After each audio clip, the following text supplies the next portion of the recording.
For months now, I've been looking for a use for this really awesome looking cannon that I got from this amazing looking Tyranid Biovore.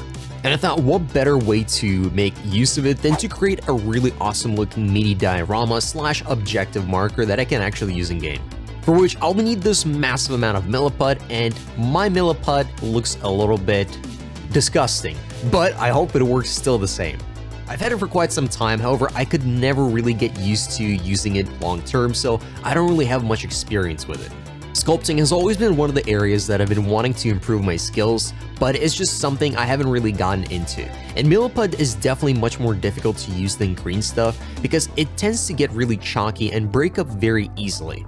However, when it comes to bases, I found that using milliput is actually a really fantastic way to make it much more interesting. As just with this Tyranid cannon, it's quite easy to just shove things in there and pose them in very different ways.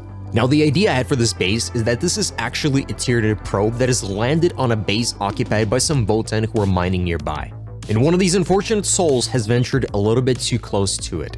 Luckily, my dog has chewed up this Votann warrior perfect for this base. Fortunately enough, I didn't throw it out and I kept it for later use, and turns out it's actually a fantastic way to decorate your base.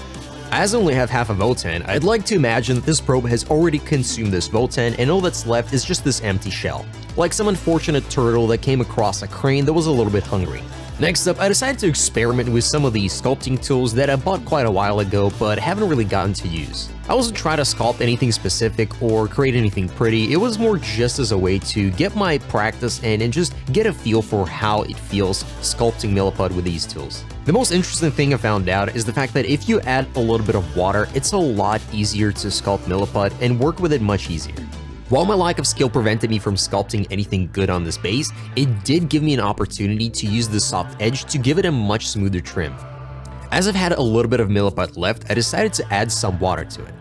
With a soft mixture, I used it to fill it in the little gap between the Votann and the probe, connecting the two miniatures together visually and making the whole thing much more coherent. Now, a question that might be on your mind is, how did this Votann get into that hole and why would he do such a thing? What I'm imagining is that there's actually massive, horrifying tentacles that reach out from it and grab someone who's nearby. I did consider trying to sculpt a few little tiny tentacles coming out of it, however, I couldn't really find a good way to do that with my current skill of sculpting. So for now, those tentacles are only in our imagination. Next up for his head, I decided to use one of these skulls. I did consider using a helmet, but I thought a skull would be much more interesting and thematic for what is going on here.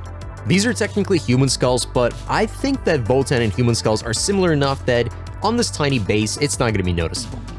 Even though the skull and the armor weren't exactly a perfect match, it did create a really nice indentation, allowing the skull to naturally lay as if it's a relaxed pose. Perhaps similar to a snake, these tentacles actually have venom inside of them. And as would fit the grimdark universe of Warhammer, this poison is not strong enough to outright end the victim, just simply incapacitate them and keep them alive throughout the entire thing. Being digested by this horrible Tyranid as it's using your biomass to send out more spores into the atmosphere. No true dwarf will go down without a fight, so to symbolize that, we're gonna give him this really awesome looking power axe. With milliput, I also didn't have to make any adjustments to the arm, I could just pose them whichever way I like, and for this, I chose to go for the idea that they're just collapsed on the ground in a very relaxed looking pose. As the venom slowly entered his system, it created a relaxed sensation throughout all his muscles, and no matter how hard he tried, he just couldn't move. For the second arm, I decided to go for this pistol and trying my best to pose it in a very similar way to the axe. It's also one of the few arms that actually would sit in a way that's similar to the natural relaxed pose of the other arm. And looking at this from above, the scene is absolutely horrifying, but also really cool. And it's quite fortunate how the position of the arms actually helped to create the exact pose I was looking for without any necessary adjustments. And as I started painting the base quite confidently, the strangest thing happened. My entire thing had fallen off. I guess milliput isn't exactly a big fan of binding to a very flat surface. I have no idea how to avoid this in the future, but I guess I'll have to figure something out because this is definitely not an ideal scenario.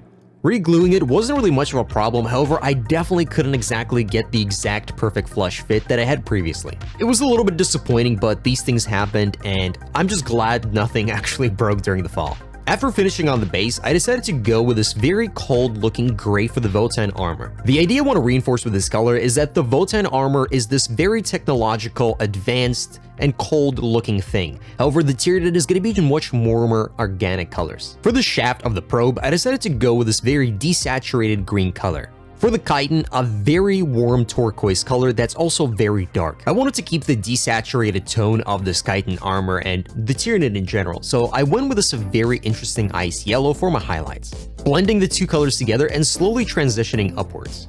For the texture of the chitin, I wanted to go for something that's very traditional to Tyranids of this very interesting pattern, but do it on a much smaller scale. I'm doing something very similar to edge highlighting, however, I'm not actually touching the edge. I'm starting from the base of the armor and then dragging the brush downwards. I'm also doing a little bit of a stippling motion to create an idea of a much more organic texture than a much smoother one that you would get if you were just dragging the brush along.